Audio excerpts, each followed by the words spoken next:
Good afternoon, everyone. This is Zena from my new channel name, Chic is Me. Hasn't been updated quite yet, but that's what it's going to be. I wanted to come on today and talk about everything sewing as it relates to Joann's. So, as many of you know, um, the world of cloth um, is changing drastically. The world that we've seen it in the past years is going away. We will no longer have a physical place to go that's known to all of us to actually touch the fabrics and see the actual colors, this, that, and the other.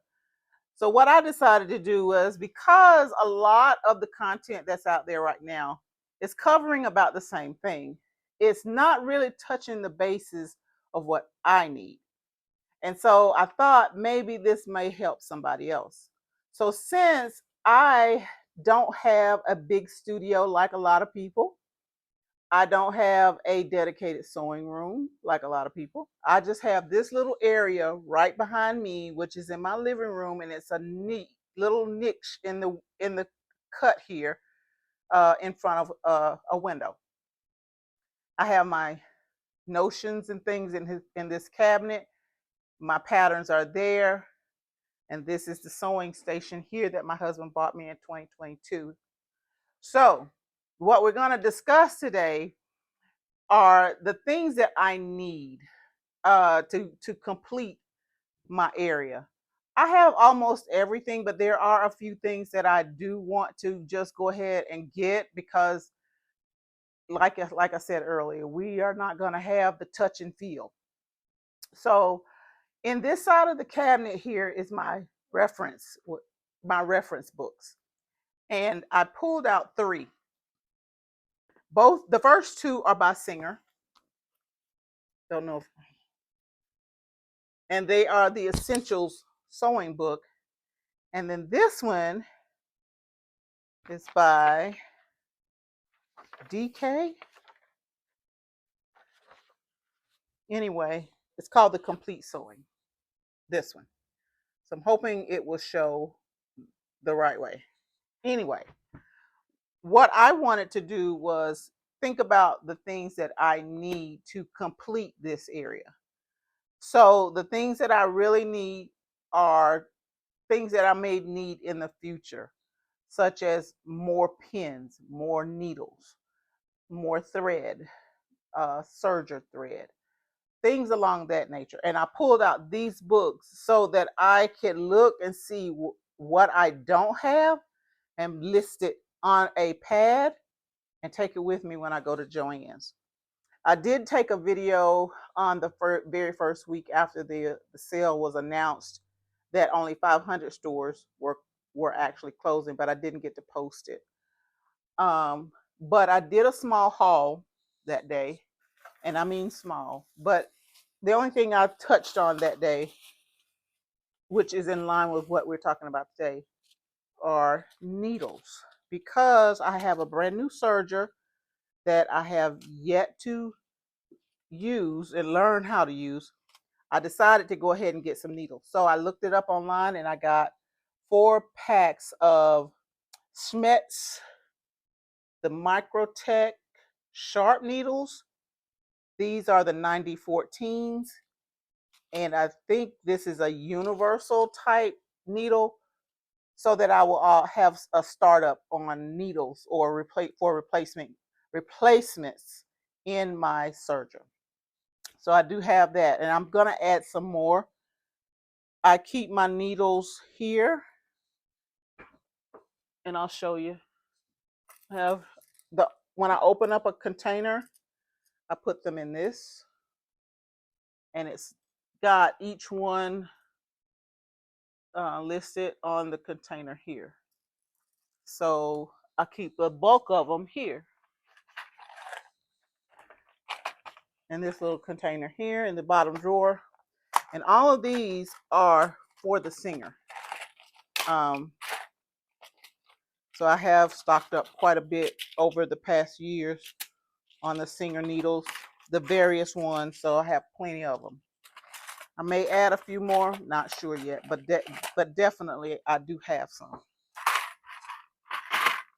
I'm not too big on clips, even though I have them, but I don't use them that much. So with that being said, we're going to look at this book, and the first thing that comes up is the equipment page, and that's the only page that I'm going to actually be dealing with. And on the essential equipment page, it lists hand sewing equipment, marking tools, measuring tools, cutting tools, and pressing tools. So over the time frame since I've had this book, I have used this book constantly to actually go to Joann's when things are on sale and pick those items up. So here, the first thing I remember that I needed were some sharps, and these are for your general sewing, and they look something like this. These are the ones with that little special top on it. I forgot what it's called, but don't think these are the originals. And I'm not going to buy any more of these because since I've been using them, they will break. So the top will just pop right off. So I'm not going to buy any more of those, but the ones that have done well for me are these. And these are the ones that I'm going to go get. And these are by, I think, Dritz. But I took them out of my pin cushion and put them in this little box because I wanted to try these. But I'm actually going to get some more of these, because we're always going to need needles or pins. So I'm going to get a couple of big packs of those. In the meantime, you're going to say, what am I going to do with all those pins? Well, I actually sent my husband on a field trip and had him pick up something for me. So a lot of people have been talking about equipment and things to stock up on, and they've been getting their items from Harbor Freight. So yesterday I sent him on a trip, and I had him pick up a magnetic holder, or it's a parts holder for mechanics. And a lot of people have been using these in their sewing rooms because they really do the job for less money.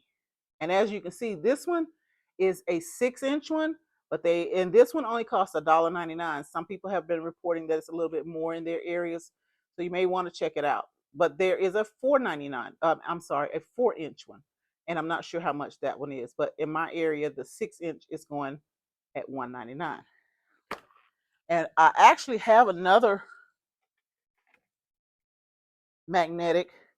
It's this one right here, but I only keep needles on it. As you can see, it's not that big.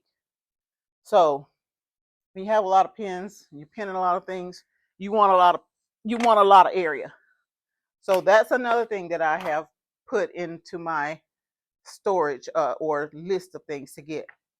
The only thing that I don't have that's on this list are what's called silk pins, and they are number 6. I'm going to show you the picture, and I'm going to see if I can find some.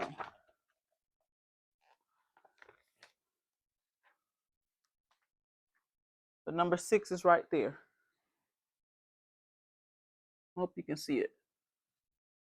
So I'm going to get some silks, because when you're dealing with the sharps and when you're dealing with the regular general purpose needles, if you use those on your silks, they leave holes. So I'm going to look for some silk pins. And then I'm also going to look for, going to get some more sharps. I'm going to look for pleating pins is on here. And I don't know what a pleating pin looks like, but it's number 8. And it's small. It's right there, right up under number 6, that one. So I'm going to look for those as well. And as a matter of fact, number 9 is the one that I have, which is called a quilting pin. So those are what I use every day for just general purpose. It's a quilting pin. So that's what I'll be getting. I have a beeswax holder and I have plenty of thimbles. The other thing, which is number 1 through 5 at the top, all of the different size needles for the various things that you will be doing. I will be getting some of those. On the marking tools page, I have everything on this list. I've gotten them over the years. As far as the measuring tools, I have those as well. I don't have a T-square. If I decide to ever get a T-square, I will get that from Harbor Freight. As far as the cutting tools are concerned, I have used the Fiskars, and I don't really like them because of one thing, and that is they hurt my hand. I grew up young cutting for my mother and my grandmother, and when I cut for them, I used their scissors per their instructions, and their scissors are Ginger.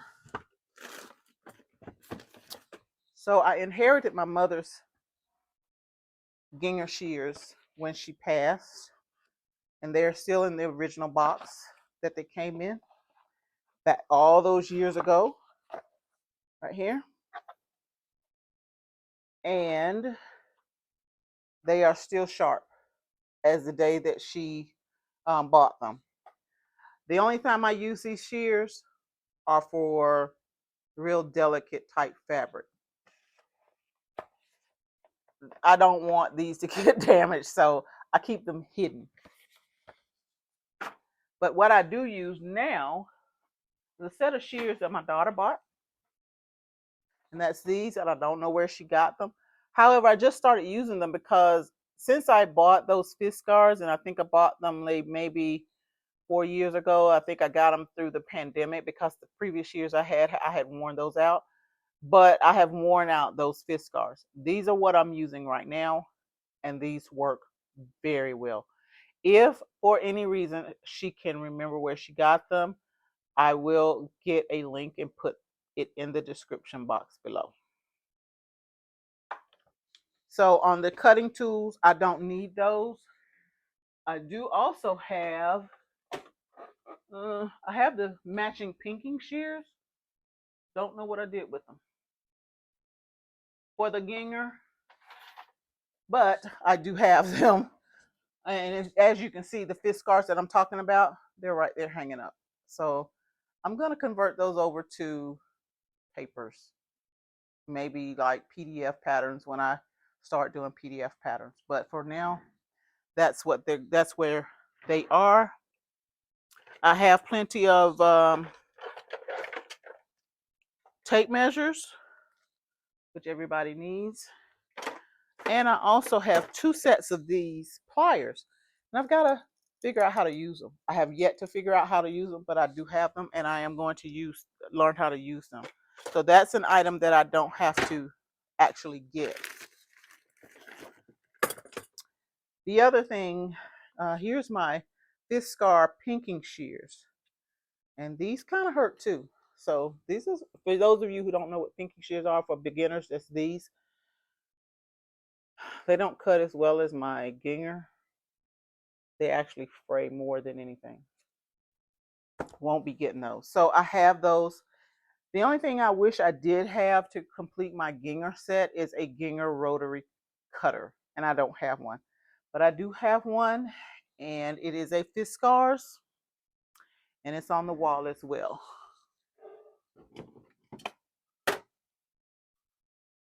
I do need to pick up some blades. So that's why we're here. Sorry about that. We're going to pick up, what is this? I think it's a 45 rotary blades. So I will be picking up some blades for this. The next thing are pressing tools. In my cabinet back here, I have my ham and I have my sleeve ham as well. I'm on the ironing board, so I have an ironing board and I have my iron. The only thing I do need is a press cloth, and I don't have one. And I do have a short, what do you call it? Ironing board, but it's not called a short ironing board. It's called something else. Anyway, but it sits behind there. So let's take a look at the second book because I've gone through all those pages. I'm not sure which one is the older book. This one is 2008. This one is 1984. So this one is the newer book, this one. So let's see what it has to offer.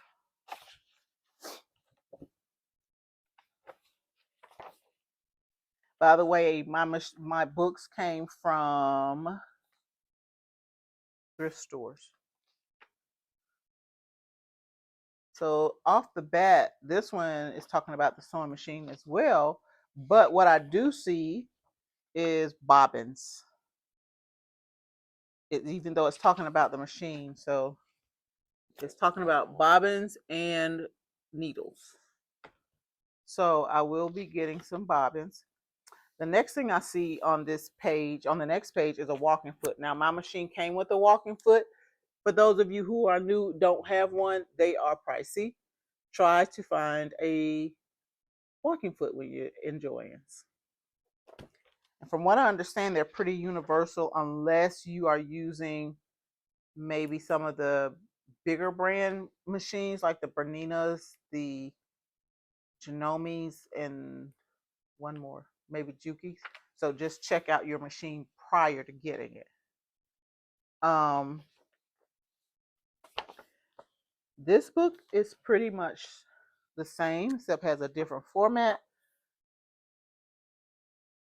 But it does have a picture here of some glue. So I think what I'm going to do is find some glue on that page right here. And on this one. I think I've heard people call this fray check, the one that's the bottle. I'll get some glue and some fray check. I have a bodkin. I have a a point turner. I have to find it.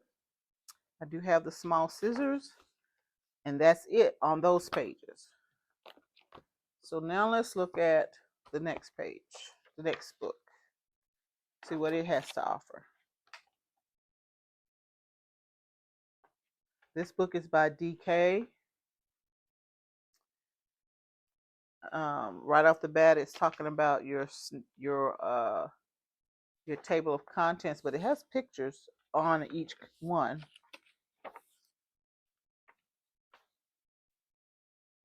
And the first thing it does talk about are your cutting tools. And as you can see, it's talking about an awl, and I don't have one. So I'm going to get one of those.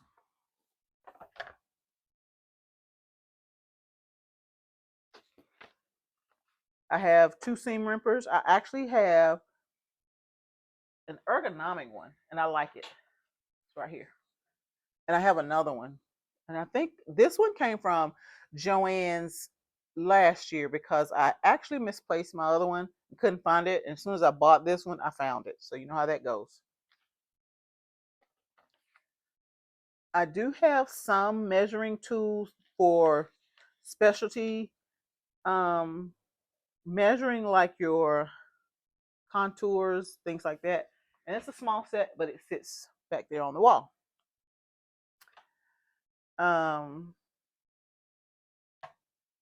I don't have what's called a flexible curve, but I will look for it. It's right there. And I don't have a triangle, so I might try to find that, but I might also try to find it in Walmart in case it's cheaper, and I think it will be. My mom's tracing wheel, I have it. It's got a green handle.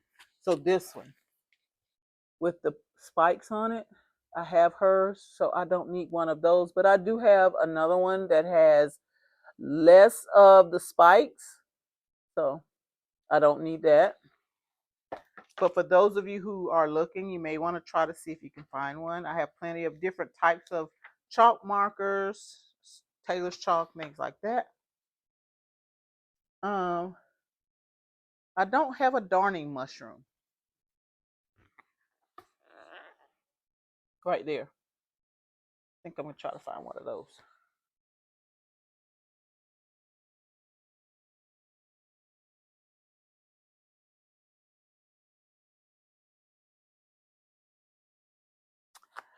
I do not have a point presser and pounding block, which is here, but I know Auntie Carol on Facebook, I think she actually put out where she got hers. So I'm going to look to see what the price is on one of these, if they have them. If not, that'll be something in the future.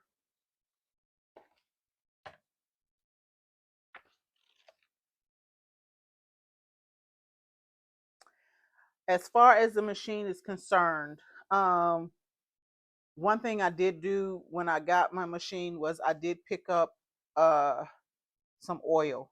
So I use the actual oil that is recommended by Singer. It is a Singer product, so I do have some of that. I don't need any. But if you don't have any oil for your machine, do pick you up some. The other thing, as far as the machine is concerned, is cleaning it.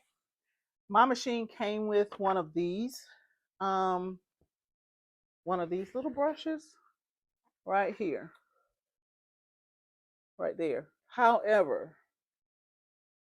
it when you actually deal with a lot of lint, such as from your cottons, it doesn't do a real good job for me. You really have to dig in there and you really have to catch it. What I plan to do is I plan to go by maybe Hobby Lobby or either Walmart, and I plan to get two brushes. One, it's like a fan. It goes like that. It's kind of it's a fan tip, and I'm gonna also get one that has long bristles, but it's kind of thick, and it's about that big around. So when I get in there, I have a long enough handle to get in the far back and be able to brush those things out. Now I do have some air, but I use it cautiously. I don't want to put something in the machine and then it freezes up or it rusts. So I'm very cautious when I use it, if I use it at all. So those are going to be the next things, going to be brushes. And the next thing in this book talks about machine feet. And my machine actually came with, I think, every foot that is in this on this page here. And so I don't need any feet, not for this machine. And I think that these feet are universal. So if I have to actually get a different type of machine, I think I will make sure that I could take these feet with me to the next machine. The only other thing is actually looking here to see what I need for the serger. And I have not opened up the package, but I think off camera I will open up the package and see what's there and add to the list for the serger. And that way I will have those items that I think I need to have a rounded type sewing area, since I won't have Joann's anymore. So I'm hoping that the information that I showed you today is helpful, especially for the beginners, especially for those who don't have a large area, who may be wanting to expand their area and don't know exactly what they want to put in their area. I hope this information helps you. And in the interim, if you have anything that you think I have missed or may actually be of help to someone, please share. You never know who's going to need help. So with that being said, I thank you for coming into my and viewing my channel today. And I hope that you return. And by all means, be blessed.